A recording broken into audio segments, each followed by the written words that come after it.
আমি এখানে।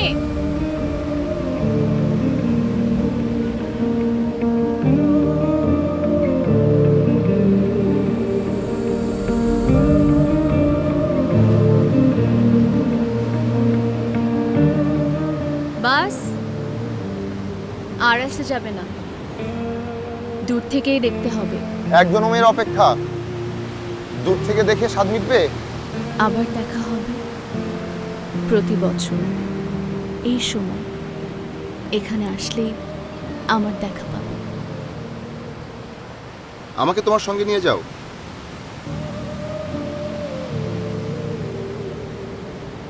সব রহস্য ভাঙা উচিত না, কিছু রহস্য থাকুক না আগামীর জন্য।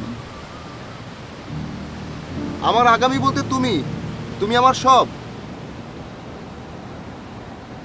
আসি তাহলে, আবার দেখা হবে।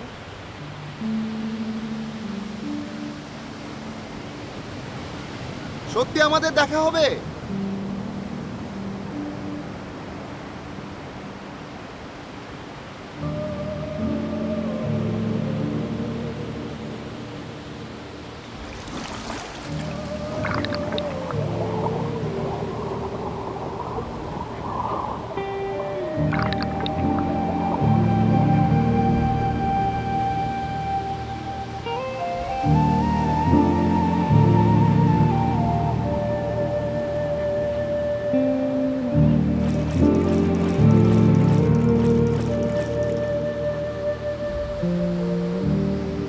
মৎস্যকন্যা,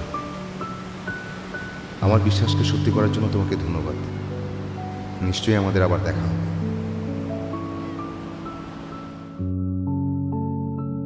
অবশেষে মৎস্যকন্যা দেখার তৃপ্তি নিয়ে সমুদ্র শহর ছাড়ছি। আজ মামা এবং আমি দুজনেই খুব খুশি। মামা খুশি আমি এই শহর ছাড়াতে, আর আমি খুশি আমার আজীবনের লালিত স্বাদ মৎস্যকন্যাকে দেখার আনন্দে। কয়েক বছর পর পর ম্যাগাজিনের জন্য পানির নিচের প্রাণীকুলের ছবি তুলতে কক্সবাজারে আসা হয়।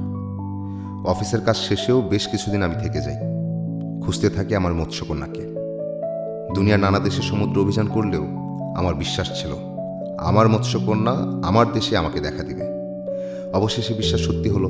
তবে আমি আবার যখন আসব, মৎস্যকন্যাকে মানবী করে আপন করে রেখে দিব এই জীবনের জন্য।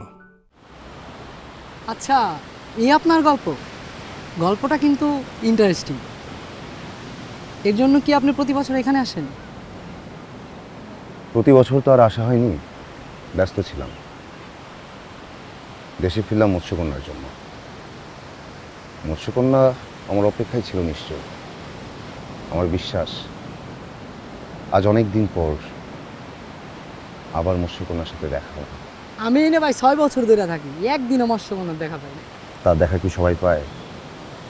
এক জনম অপেক্ষা যাক, সেই তার দেখা পায়।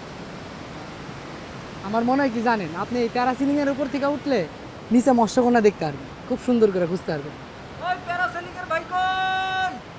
আচ্ছা, আপনি থাকেন, আমার কাস্টমার এসে, আমি যাই।